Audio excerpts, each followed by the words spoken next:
예, 184쪽입니다. 184쪽에 나오는 그 신 아리스토텔레스 학파라고 나왔죠. 그래서 이제 이 신 아리스토텔레스 학파 같은 경우는 이제 그 형식주의의 본복이라고 나왔죠. 이 특별한 종류에. 그래서 상당한 논쟁이 있었는데 하여튼 이제 신 아리스토텔레스 학파라는 것이 있다 정도만 여기서는 이해하시면 됩니다. 그러니까 중요한 것은 다시 정리하자면 우리가 이제 형식주의 비평이라고 하는 것이 있는데 이 형식주의 비평은 세 가지로 나눠진다. 형식주의 비평이라고 하는 것이 뭡니까? 첫 번째가 바로 러시아 형식주의죠. 러시아 형식주의. 이것이 있었죠. 이게 여러분 책으로 179쪽에 있었고, 그 다음에 182쪽에 보면 신비평이 있고, 그 다음에 다시 184쪽에 신 아리스토텔레스 학파가 있다. 이렇게 이제 있다는 거죠. 요 정도만 이해하시면 될 것 같습니다. 그러니까 중요한 것은 형식주의는 작품 자체를 보는 것이다. 그 다음에가 이제 185쪽에 나오는 구조주의 비평인데, 이 구조주의 비평은 특히 이제 프랑스를 중심으로, 특히 아까 말씀드렸죠. 롤랑 바르트죠. 롤랑 바르트. 185쪽에 나오는 거예요. 롤랑 바르트를 중심으로 구조주의라고 하는 것을 이야기했다. 그러니까 구조주의라는 것은 하나의 체계로 보는 거예요. 체계. 틀로 본다라고 생각하시면 될 것 같아요. 모든 것들을 하나의 체계라든가 틀로 인식을 하는 것이다. 그 정도만 이해하시면 됩니다. 여기서 이 구조주의라는 게, 그러니까 여러분이 구조주의가 좀 이해가 안 가시면 소시르의 언어학 생각하시면 돼요. 소시르. 소시르의 언어에서 시니피앙, 시니피에 이런 거 있죠. 그래서 이제 기표와 기의라고 하잖아요. 그러니까 나무라고 써진 건 기표고, 나무라고 써진 걸 글자를 보면 나무라는 걸 머릿속에 이렇게 떠올리죠? 이건 기의잖아요. 그런 것도 이제 일종의 구조주의라고 볼 수가 있어요. 그래서 보통 이제 구조주의라는 것의 그 내용이 이항 대립이라고 하죠. 이항 대립. 두 개로 나눠진다는 거예요. 세상은 뭐 밤과 낮으로, 남자와 여자로, 여기 나오는 스니피한 거 스니피에로, 이런 거 다 이런 게 이항 대립이라고 하죠. 이런 것들이 이제 기표와 기이라고 하는 겁니다. 186쪽에 보시면 제가 지금 말씀드린 거 나오죠. 거기 그 위에서 다섯째 줄 정도에 보면 앞서 언급한 음성 이미지는 시니피한 기표, 그것에 해당되는 개념 시니피에 기의가 있다, 이런 말 나오고 있습니다. 이런 것들을 막 따져서 구조적인 틀 이런 걸 분석하는 것을 이제 구조주의라고 보시면 되겠습니다. 187쪽 보세요. 187쪽. 187쪽입니다. 그래서 이제 거기 그 세 번째 단락을 볼게요. 187쪽에 세 번째 단락을 보면 밑줄 좀 치세요. 구조주의 비평가들은 문학작품 속에 내재된 구조를 밝히고 구조를 찾아냄으로써 그 구조적 전체 속에서 이루어지는 요소들의 관계를 조감할 수 있고 작품에 대해서 깊은 이해를 할 수 있다. 이게 이제 구조주의입니다. 여러분이 좀 더 자세히 아시고 싶으면 3학년 1학기 1년 한 학기만 기다리시면 문학 비평론에서 배우실 거예요. 자, 187쪽에 4번. 자, 여기 보면 이제 사회문화적 비평이라고 나올 거예요.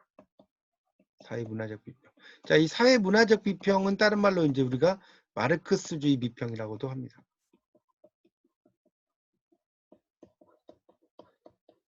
그래서 이제 이걸 이제 막시즘이라고 그래요.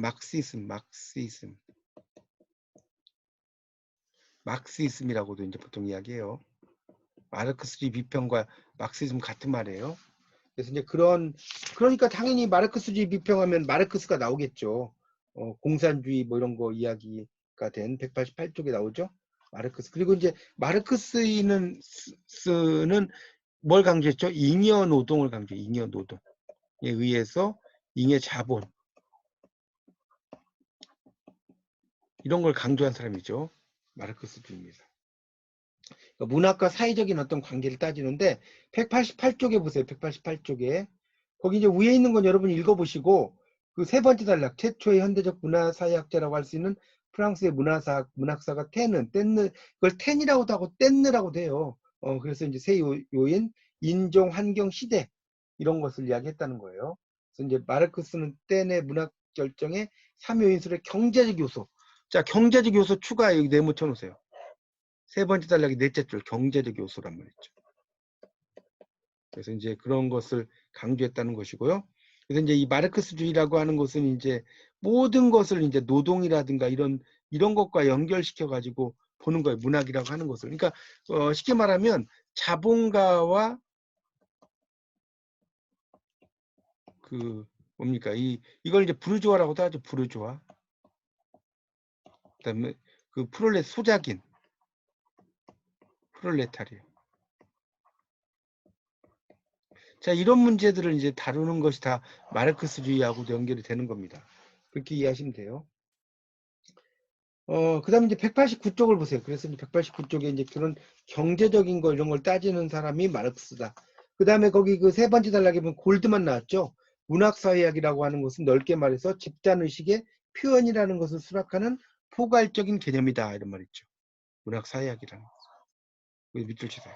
그러니까 결국 문학이라는 것은 사회를 다룬다는 것이고 그 밑에 단락에 또 루카치가 나와요. 루카치. 그 밑에 단락에 루카치가 나왔는데 이 루카치라는 사람은 이제 그 나왔죠. 보통 이제 총체성이라는 것을 강조한 사람이에요. 루카치가 이제 여기 뭐 아주 막 복잡하게 써놨는데 거기 그 190쪽으로 넘겨보세요.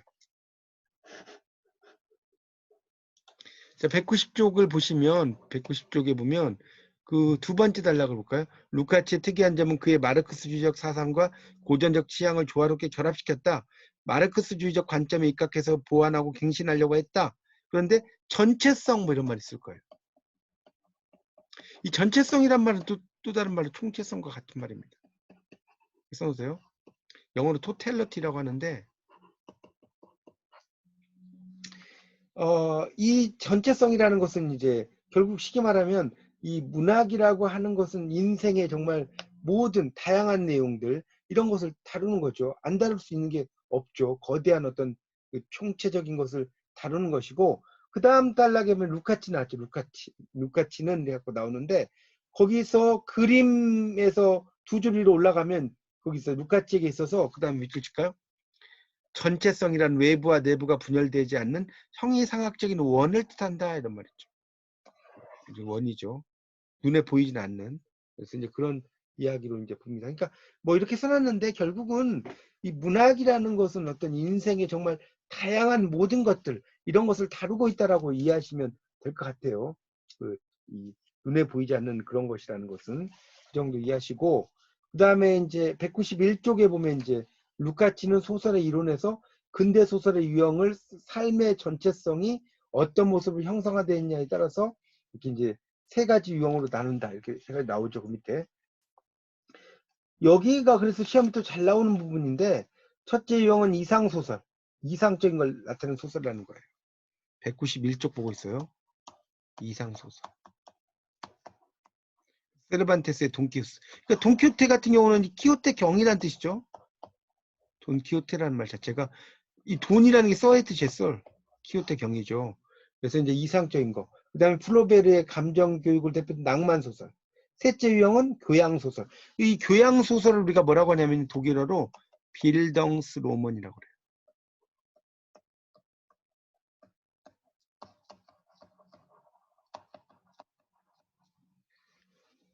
이 세 가지로 나눠진다는 겁니다. 세 가지로 나눠진다는 것 좀 알아두시면 좋겠고요. 그래서 이제 이 소설이라고 하는 것은 그 마지막 단락에서 세 줄 올라가 보면 위대한 소설은 욕망하는 주체, 매개자, 욕망되는 대상으로 이어지는 소위 삼각형적 욕망이다. 가르쳐 끊어서. 삼각형적 욕망이라 나왔죠. 그냥 욕망이 아니라. 그래서 위대한 소설은 소설의 끝에 가면 세상에서 후퇴하거나 애초의 모델과 결별함으로써 불행과 결연하는 주인공의 변모를 통해 삼각형적 욕망, 여기 또 가로를 끊으세요. 를 고발한다. 소설적 진실이 승리하게 된다. 이거 나왔죠? 그러니까 결국은 삼각형적인 욕망이라고 하는 것은 우리가 그 사람들 사이의 관계도 특히 남녀 소설의 삼각관계 이런 말 들어보셨죠? 그래야지 또 이야기가 재밌어지죠. 삼각관계라는 게. 그렇죠? 그러니까 그런 거와 관련된 거라고도 봐도 상관이 없습니다. 자, 그 다음에 이제 192쪽에 보면 두 번째 단락에 골드만 나왔어요. 골드만. 그래서 그런 그 과학적 실증적 방법이 있다는 건데 그걸 두 번째 줄에 변증법적 방법이라고 나와요. 그러니까 변증법이라는 것은 여러분 해겔이 이야기한 것처럼 정이 있고 반이 있고 이것에 합이 있다는 거예요. 이게 변증법 아닙니까? 해겔이 말한 그런 이제 변증법적인 방법을 과학적 실증적인 방법으로 이야기한 사람이 골드만이다. 이렇게 이제 보시면 될 것 같고요. 그 다음에 특히 이제 골드만은 그 193쪽에 두 번째 단락에 보면 소설의 이론과 자라르의 낭만적 허위와 소설적 진실에서 암시를 얻은 골드만은 소설 사회학을 위하여 해서 타락한 사회에서 타락된 방식으로 진정한 가치를 추구하는 과정의 이야기다. 거기다 붙여주세요. 두 번째 단락의 그 둘째 줄 끝에 있죠. 그런 걸 이야기한다. 그러니까 소설이라고 하는 것은 결국은 인간의 정말 뭐랄까 원초적인 욕망, 마음 이런 것들을 많이 다룬다라고 보시면 될 것 같습니다. 자, 194쪽에 심리주의 비평이라고 나왔는데 심리주의 비평이라고 하는 것은 194쪽입니다. 이거는 이제 우리가 이드와 에고와 슈퍼에고가 있죠. 그래서 이드는 이제 원초와, 에고는 자아, 슈퍼에고는 초자 또는 도덕적 자아. 자, 원초화라고 하는 것인데 이거는 쾌락 원칙이고 이거는 현실 원칙이고, 자, 이 초자는 일종의 검열하는 거죠. 검열. 자기 검열하는 거. 이런 것들을 다루는 거 아닙니까? 이게 심리주의 비평이죠. 그래서 이제 이런 심리주의는 프로이트가 이제 상당히 연구를 많이 했고, 두 번째 단락 보시면 심리학을 응용한 소설 조이스의 율리시스, 울프의 델러웨어 부인, 포크나의 음향과 분노, 이상의 날개, 그다음에 비평가로 리드나 버크나 보드킨, 뭐 프라이, 특히 이제 이 중에서는 노드롭 프라이라고 하는데 이 프라이가 되게 유명한 비평가입니다. 자, 195쪽을 보면 그래서 이제 이 프로이드의 꿈의 해석이라는 게 나와요. 거기 프로이드 그림 보이시죠? 빈대학에서도 교수로 있었고. 그래서 이제 우리가 이 프로이드는 무의식을 중시했어요. 무의식을. 무의식은 의식이라는 바다에 떠있는 섬과 같다. 이렇게 이야기한 사람이 바로 프로이트죠. 프로이트는 인간의 의식보다도 무의식이 훨씬 더 중요하다. 그걸 이제 강조한 사람이 프로이드다라고 이해하시면 될 것 같습니다. 그 지금 말씀드린 게 이제 195쪽에 밑에서 두 번째 단락이 있죠. 프로이드는 1923년에 심리주의 구조의 학설을 발표했고 이드, 에고, 슈퍼에고 나오죠. 그래서 이제 이드는 심적 에너지 원천, 이드하고 리비도와 같은 거예요. 그러니까 이드와 리비도를 갖다 보는 건데 리비도는 성충동이에요. 성충동. 이거 원초화를 같이 본다는 거예요. 그런 내용이죠. 현실 원칙 이런 거 읽어보시면 되는 거고. 그 다음에 이제 196쪽의 두 번째 단락에 보면 프로이드가 언급한 무의식에 도달한 왕도는 꿈이다. 꿈을 통해서. 그래서 이제 프로이드는 꿈의 해석이라는 말을 쓰잖아요. 꿈의 해석. 이런 것을 이야기하는 것이고요. 그 다음에 이제 프로이드의 197쪽에 보면 두 번째 단락에 오이디푸스 컴플렉스라고 나와요. 오이디푸스 컴플렉스. 이거는 이제 아들이 엄마를 사랑하는 거죠. 그러니까 이걸 보면 아들이 있고 아빠가 있어요. 그리고 여기 엄마가 있어요. 아빠가 아들을 사랑을 하죠. 아들도 엄마를 사랑한다는 거예요. 여기서는 성적으로. 그러니까 그렇게 되면 아빠에 의해서 거세당할지 모른다. 이 거세 공포죠. 그러니까 아빠가 엄마를 사랑하는 걸 보고 내가 그렇게 사랑하는 거하고 똑같이 생각해. 이거를 동일시라고 하는 거예요. 동일시. 자, 이게 프로이드의 그 생각이죠. 근데 이 프로이드의 문제점은 뭐냐면 모든 것을 성적으로만 분석을 했다는 것이 프로이드의 가장 큰 문제점이라고 볼 수가 있습니다. 이 책에서는 상당히 길게 이제 뭐 여러 가지 이야기를 하고 있는데 거기서 197쪽의 마지막 단락에 사내 아이에게 어머니에 대한 근친 상간적 욕구를 포기하도록 하는 것은 아버지의 거세 위협이다. 이런 말 나오죠. 그런 거 나오고요. 그 다음에 뭐 뒤에 뭐 나오는 것들 여러분이 한번 읽어보세요. 뭐 나오는 건 읽어보시도록 하고 하여튼 그런 것을 다루는 게 이 심리주의 비평이고 201쪽에 보면 신화 원형 비평이 있어요. 201쪽. 201쪽에 가보시면 신화 원형 비평. 이거는 말 그대로 신화 원형을 따지는 거죠. 예를 들면 물이라고 하는 게 있으면 물이 어떤 의미냐? 죽음이냐? 재생이냐? 정화냐? 이런 것들을 따지는 것이 바로 신화 원형 비평이에요. 그렇게 정리를 하시면 됩니다. 그러니까 물이 있으면 물의 이미지는 무엇일까? 불이 있으면 불의 이미지는 무엇일까? 자, 202쪽. 202쪽의 두 번째 단락에 보시면 세 번째 줄에 황금가지 나왔죠. 황금가지. 프레이저의 황금가지예요. 레비스트로스의 신화의 구조적 연구, 뭐 이런 여러 작품들이 이제 그런 신화 비평이 있게 그 도움을 줬다. 이렇게 보시면 되겠습니다. 그런 것들이 이제 그래서 원형이라는 게 중요하다. 203쪽에 세 번째 단락을 보세요. 그러면 신화 원형 비평 중에 가장 중추적 개념이 원형은 뭐냐? 아키타이프인데 그런 것들이 이제 뭔지를 설명하고 있죠. 자, 넷째 줄로 내려와서 보세요. 넷째 줄 내려와서 원형은 원초적 이미지, 집단 무의식 일부 이런 거와 관련된다. 그러니까 집단 무의식이란 건 집단이 무의식에 걸렸다. 우리나라 사람이 무슨 민족이라고요? 백이민족. 신옷을 안 입어도 백이민족이에요. 자, 그것이 대표적인 집단 무의식이라고 할 수 있습니다. 자, 그 다음에 이제 204쪽에 페르소나가 나왔죠. 204쪽에 두 번째 단락이 융이 나왔죠. 칼융. 집단 무의식의 내용을 원형이라고 했고 이제 퍼스널리티 가면이라고 했죠. 가면. 그런 것을 이야기하고 이제 여기서 페르소나가 나오는 거예요. 페르소나. 같은 의미죠. 탈. 이런 의미로 쓰게 된다. 뭐 그런 이야기들이 이제 쭉 나와요. 그러니까 그런 건 보시고 그 다음에 206쪽에 여기 보면 동그라미가 나오고 1, 2, 3, 4 이게 아주 중요합니다. 206쪽 동그라미 나오고 봄, 여름, 가을, 겨울 여기를 한 별 3개 쳐놓으셔야 할 거예요. 그래서 봄의 미토스는 그 신화라고 보시면 돼요. 신화, 시극. 여름은 로맨스. 로맨스 옆에 써놓으세요. 한여름밤의 꿈. 한여름밤의 꿈. 여름만 하면 맨날 나와요. 이 한여름밤의 꿈이. 셰익스피어의 이 곡이죠. 가을 미토스 비극. 겨울은 아이러니와 풍자. 그러니까 봄은 사물이 만물이 생동하니까 희극 기쁘죠. 여름에는 사랑이 이제 깊어지고요. 가을에는 비극이에요. 헤어지거나 이러니까. 그다음에 겨울은 미토스, 아이러니와 풍자가 있다. 이렇게 보시면 되겠습니다. 그래서 이제 쭉 나오죠. 그 밑에 보면 이제 1번 새벽, 봄 출생의 단계는 이런 구조. 절정, 여름, 결혼, 황혼, 어둠 이런 식으로 쭉 이야기가 되고 있으니까 보시고요. 자, 그 다음에 나오는 게 이제 페미니즘 비평, 독자 중심 비평, 수용 뭐 이렇게 쭉 여러 가지가 나오는데 정말 여기서는 맛만 보는 식으로 이야기가 되고 있습니다.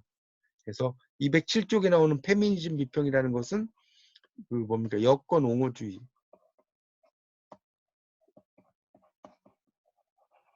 그래서 그 여성의 문제를 다루는데 특히 이제 울스턴 크래프트가 밑에서 넷째 줄 나왔죠. 여권 옹호론을 이야기한 사람이죠. 울스턴 크래프트가. 그래서 나는 여성이 남성에 대한 지배력을 가지길 원하는 것이 아니라 그들 자신에 대한 지배력을 갖게 되기를 바란다. 그래서 이제 여권 옹호론을 이 울스턴 크래프트가 이야기를 했어요. 그 당시에 이렇게 이야기를 한다는 건 대단한 일이었어요. 1792년이기 때문에 상당히 이제 그 중요한 영향력을 발휘해서 이제 그 다음에 이제 이것에 대해서 사람들이 상당히 생각을 가지게 된다 할까요? 이런 것들이 있었다는 겁니다. 자, 그래서 이제 여성 비평이 그 세 번째 단락이 나왔죠. 슈왈터는 성의 차이에 대한 토론에서 5가지 쟁점, 생물학 경험, 언술, 무의식, 사회 경제적 조건 중심으로 이야기를 한다. 쭉 설명을 하고 있습니다. 그러니까 이제 어떤 여성의 문제 이런 것들을 이제 잘 다루는 그런 비평이라고 보시면 될 것 같고요. 독자 중심 비평은 209쪽에 있는데 이거는 뭐냐면 독자 반응 비평과 같은 말이에요.